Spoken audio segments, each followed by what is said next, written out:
ಕೆಂಗಲ್ ಆಂಜನೇಯ ದೇಗುಲಕ್ಕೆ ನಿಖಿಲ್ ಕುಮಾರಸ್ವಾಮಿ ಅವರು ಭೇಟಿ ಕೊಟ್ಟು ಮತದಾನಕ್ಕೂ ಮುನ್ನ ವಿಶೇಷ ಪೂಜೆ ಪುನಸ್ಕಾರವನ್ನ ಸಲ್ಲಿಸಿದ್ದಾರೆ.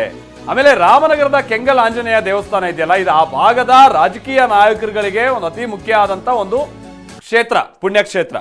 ವಿಚಾರ ಅಂತಾರೆ ಡಿ.ಕೆ. ಶಿವಕುಮಾರ್ ಅವರು ಚನ್ನಪಟ್ಟಣ ಚುನಾವಣೆಗೆ ಸಂಬಂಧಪಟ್ಟಂಗೆ ಈ ಬಾರಿ ರಣಕಾಳೆ ಮೊಳಗಿಸಿದ್ದು ಕೂಡ ಇದೇ ರಾಮನಗರದ ಕೆಂಗಲ್ ದೇಗುಲಕ್ಕೆ ಭೇಟಿ ಕೊಟ್ಟು ಪೂಜೆ ಪುನಸ್ಕಾರ ಸಲ್ಲಿಸುವ ಮುಖೇನವಾಗಿ ಈಗ ಮತದಾನಕ್ಕೂ ಮುನ್ನ ನಿಖಿಲ್ ಕುಮಾರಸ್ವಾಮಿ ಅವರು ಕೂಡ ಭೇಟಿ ಕೊಟ್ಟಿರುವಂತದ್ದು ಇದೇ ಆಂಜನೇಯ ಸ್ವಾಮಿ ದೇಗುಲಕ್ಕೆ. ಆ ಭಾಗದಲ್ಲಿ ಏನೇ ಒಳ್ಳೆ ಕೆಲಸ ಮಾಡಬೇಕು ಅಥವಾ ಒಳ್ಳೇದಾಗಬೇಕು ಅಂತ ಆದ್ರೆ ಕೆಂಗಲ್ ಆಂಜನೇಯ ದೇಗುಲಕ್ಕೆ ಹೋಗಿ ಪೂಜೆ ಪುನಸ್ಕಾರ ಸಲ್ಲಿಸುವಂಥದ್ದು ಒಂದು ಸಂಪ್ರದಾಯ, ಒಂದು ಪದ್ಧತಿ. ಅದರಂತೆ ನಿಖಿಲ್ ಕುಮಾರಸ್ವಾಮಿ ಅವರು ಕೂಡ ಈಗ ಕೆಂಗಲ್ ಆಂಜನೇಯ ದೇಗುಲದ ಕಡೆಗೆ ಹೋಗಿ ಪೂಜೆ ಪುನಸ್ಕಾರವನ್ನ ಸಲ್ಲಿಸ್ತಾ ಇದ್ದಾರೆ.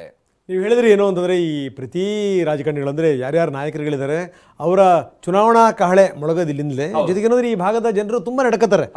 ಆಂಜನೇಯನ ಬಗ್ಗೆ ಅಪಾರವಾದಂಥ ಒಂದು ಶ್ರದ್ಧೆ ಇದೆ, ಭಕ್ತಿ ಇದೆ. ಸೊ ಅಲ್ಲಿ ಬಂದಿದ್ದಾರೆ ರಾಮನಗರ ಕೆಂಗಲ್ ಆಂಜನೇಯ ಸ್ವಾಮಿ ದೇವಸ್ಥಾನ. ಬಹುಶಃ ಏನು ಅಂತಂದರೆ ಈ ಎರಡು ಸೋಲಿದೆಯಲ್ಲ, ಎರಡು ಸೋಲು ಮೂರನೇ ಬಾರಿ ಗೆಲುವಾಗಿ ಮಾರ್ಪಡಬೇಕು.